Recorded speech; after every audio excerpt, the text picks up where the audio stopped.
Xbox Game Pass is stuck at roughly 30 million subscribers, which is exactly where it was back in 2023. And that is the number that quietly detonates Microsoft's whole plan. Here's everything that happened this week in gaming and PC hardware and what it actually means for your wallet. First up, that Game Pass number. A Wall Street Journal report puts the service at about 30 million subscribers, flat, since a 2023 LinkedIn post said the same thing.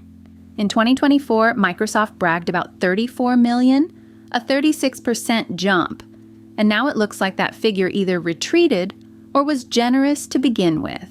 Remember, the internal projections tied to the Activision Blizzard deal forecast around 77 million by this year, on the way to 100 million by 2030. Xbox chief Asha Sharma admitted in a layoffs memo that Game Pass was not growing at the expected rate. My read? When you buy the biggest publisher on earth and your subscriber count doesn't move, the problem was never the games. It's that the audience for renting them is smaller than the spreadsheet promised. Next, a blast from the past. MSI has relaunched the GeForce RTX 3060 12GB Ventus 2X on Newegg at $329.99, the exact same price it launched at in 2021. ASUS, Colorful, Galax, and MSI are all reportedly back in on this, and in Europe, the ASUS dual version is showing up around €333. NVIDIA is prioritizing AI chips over consumer silicon, so a 5-year-old card is riding to the rescue, and the RTX 5050 9GB was reportedly canceled to free up resources for it. Here's my problem with the whole thing. The RTX 5060 8GB sits at $349 to $359, $20 to $30 more, with Blackwell DLSS 4.5 and better performance. Paying nearly the same money for hardware from 2021 is not a bargain. It's a shortage wearing a nostalgia costume.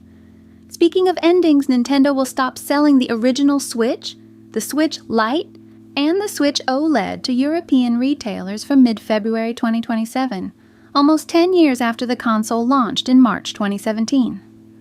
The trigger is a new EU rule requiring user-replaceable batteries, and Nintendo simply chose not to redesign old hardware to comply. Switch 2 models and controllers will meet the rule, and new Switch 1 Joy-Con with replaceable batteries are coming, but no new Switch 1 consoles. Nintendo insists Switch 1 stays manufactured through 2026 and widely available all year. That through 2026 phrasing is doing a lot of quiet work, and I'd bet this Europe-only notice is the first crack in a global goodbye. Now for something you can actually buy today.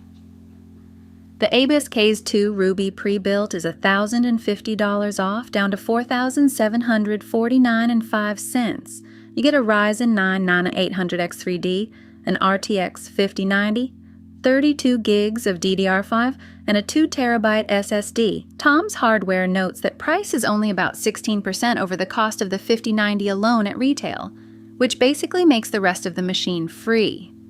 If you are already hunting a 5090 at scalper-adjacent prices, this is genuinely the rare pre-built that undercuts the parts bin.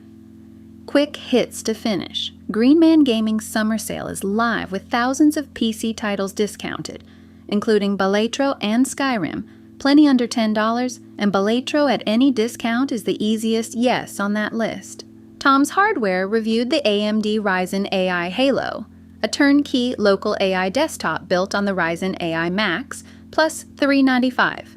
The software ecosystem impresses, but performance and app compatibility still trail NVIDIA's DGX Spark, so it's a promising first swing, not a knockout.